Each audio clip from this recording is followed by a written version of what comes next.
ತುಂಬ ಚೆನ್ನಾಗಿ ಅನ್ನಿಸ್ತು. ಲೈಕ್ ಈ ಸಾಂಗಿಗೆ ಬೇಸಿಕಲಿ ಅವರಿದ್ರೆ ಚಂದ ಅಂತ ಅಂದ್ಬಿಟ್ಟು ಅದನ್ನ ಇಟ್ಕೊಂಡು ಮಾಡಿದ್ದು. ಆ ಥರದ್ದೇನಿಲ್ಲ. ಜನಗಳಿಗೆ ಒಂದು ಎಂಟರ್ಟೈನ್ಮೆಂಟ್ ಅಲ್ವಾ? ಸೊ ಆ ಸಿಚುವೇಶನ್ ಹಂಗಿದೆ. ಅದಕ್ಕೆ ಮಾಡಿದ್ದು. ಆಮೇಲೆ not like A special songs heroine ಅಂತ ಏನಲ್ಲ, ಅವರು ಇಸ್ ಹೀರೋಯಿನ್. ಸೊ ಬಾಲಿವುಡಲ್ಲಿ ಮಾಡಿದ್ದಾರೆ, ಎಲ್ಲ ತೆಲುಗಲ್ಲಿ ತಮಿಳಲ್ಲಿ ನಡೀತಾ ಇದೆ ಇವಾಗ. ನಾನು ಒಂದ್ಸಲ ಅವ್ರು ಮೀಟ್ ಮಾಡಿದಾಗ ಅದೇನು ಹೇಳಿದೆ, ನೆಕ್ಸ್ಟ್ ಹೀರೋಯಿನ್ ಮಾಡೋಣ ಬಿಡಿ ನಿಮ್ಮನ್ನ ನೂರವ್ರೆ ಅಂತ. ಸೊ ಹಂಗೆ is heroine always. Nora ji, I have a question for you. Ji. Well, it's a supercalifragilisticexpialidocious moment for the Sandalwood through entering your dazzling moment for this at present. So, I have two questions. The first one is, well, Prem sir is known for local flavor songs. So, did he fail or did he teach you Kannada flavor songs, or what Kannada word did you learn from him? ನಮಗೆ ಯಾವ ಥರ content ಇರುತ್ತೆ ಅದ್ರ ಮೇಲೆ, ಅಂದರೆ ಇಲ್ಲಿ ಮಾಡಿ ಅಲ್ಲಿ ಮಾಡಿ ಎಲ್ಲೇ ಮಾಡಿದ್ರು. ಈಗ ಮೊದಲೆಲ್ಲ ಚಿಕ್ಕ ಇಂಡಸ್ಟ್ರಿ ಇತ್ತು, ನಮಗಿಂತ ಚಿಕ್ಕ ಇಂಡಸ್ಟ್ರಿ ಮಲಯಾಳಂ ಇಂಡಸ್ಟ್ರಿ ಇತ್ತು. ನೀವು ನೋಡಿದ್ರಿ, ಇವತ್ತು ನೋಡಿದ್ರೆ ವರ್ಲ್ಡ್ ಮಾರ್ಕೆಟ್ ಇದೆ. ಇವತ್ತು ನಮ್ಮ ಕನ್ನಡ ಅದಕ್ಕಿಂತ ಡಬಲ್ ಮಾರ್ಕೆಟ್ ಇದೆ. ಡಿಪೆಂಡ್ ಆನ್ ಸಿನಿಮಾಸ್ ಅಷ್ಟೇ. ಪಿಕ್ಚರ್ ಚೆನ್ನಾಗಿತ್ತಂದರೆ ಸೊ ಎಲ್ಲಿ ಬೇಕಾದ್ರೂ, ಭೂಮಿ ಎಲ್ಲಿವರೆಗೂ ಇದೆ, ಥಿಯೇಟ್ರ್ಗಳು ಎಲ್ಲಿವರೆಗೂ ಇರುತ್ತೆ, ಜನ ಎಲ್ಲಿವರೆಗೂ ಸಿನಿಮಾ ನೋಡ್ಬೇಕಂತ ಅಲ್ಲಿವರೆಗೂ ಸಿನಿಮಾ ಚೆನ್ನಾಗಿ ನೋಡ್ತಾರೆ.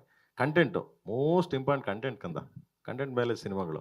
ಈಗ ಎಲ್ಲೇ ಮಾಡೋ ನೀನು ನಡೆಯುತ್ತೆ, ಇವಾಗ ಏನು ತೊಂದರೆ ಇಲ್ಲ. ಇಲ್ಲೇ ಮಾಡಬೇಕು, ಅಲ್ಲೇ ಮಾಡಬೇಕು ಅಂತೇನಿಲ್ಲ. ಸೊ ಯಾವ ಸಿನಿಮಾ ಮಾಡಿದ್ರು ಕತೆ ಕಂಟೆಂಟ್ ಚೆನ್ನಾಗಿ ಆಡಿಯನ್ಸ್ ಕೂರಿಸ್ಕೊಂಡು ಕರ್ಕೊಂಡು ಹೋದ್ರೆ 100% ನೋಡ್ತಾನೆ. ವರ್ಲ್ಡ್ ಪೂರ ಸಿನಿಮಾ ನೋಡ್ತಾರೆ ಜನ.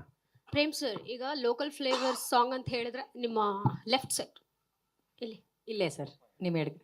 ಈಗ ಲೋಕಲ್ ಫ್ಲೇವರ್ ಸಾಂಗ್ ಸ್ಟೈಲ್ ಅಂತ ಹೇಳಿದ್ರೆ ನೀವು ನೆನಪಾಗ್ತೀರಾ, ನಿಮ್ಮ ಸಾಹಿತ್ಯ ಕೂಡ ಹಾಗೆ ಇರುತ್ತೆ.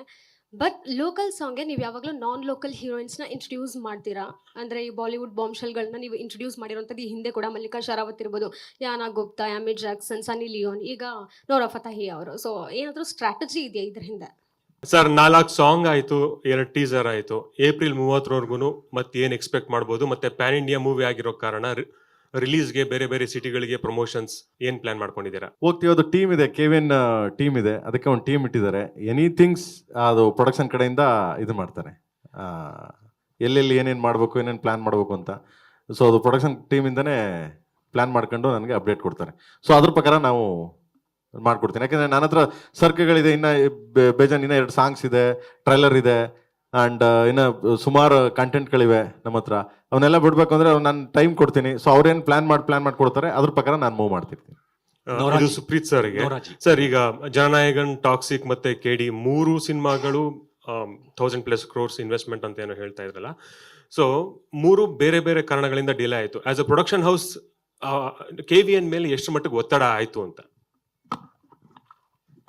ಸರ್, ಈಗ ಏನು ಪೋಸ್ಟ್ಪೋನ್ ಆಗಿದೆ ಯಾವುದೂ ಸಹ ಇಂಟೆನ್ಷನ್ ಇಲ್ಲ, it was accidental. So impact ಅಂತ ಹೇಳೋದಕ್ಕೆ ಬಂದರೆ ಡೆಫಿನೆಟ್ಲಿ ಆ ಟೈಮಿಗೆ ಬಂದರೆ it would have been good. But ಈಗ ಪೋಸ್ಟ್ಪೋನ್ ಆಗಿದೆ, we have to accept it sir. ಈಗೇನು ನೆಕ್ಸ್ಟು ನ್ಯೂ ಡೇಟ್ಸ್ ಬಂದಿದೆ, ಆ ಡೇಟ್ಸ್ಗೆಲ್ಲ ಆನ್ ಟೈಮ್ ಬರುತ್ತೆ.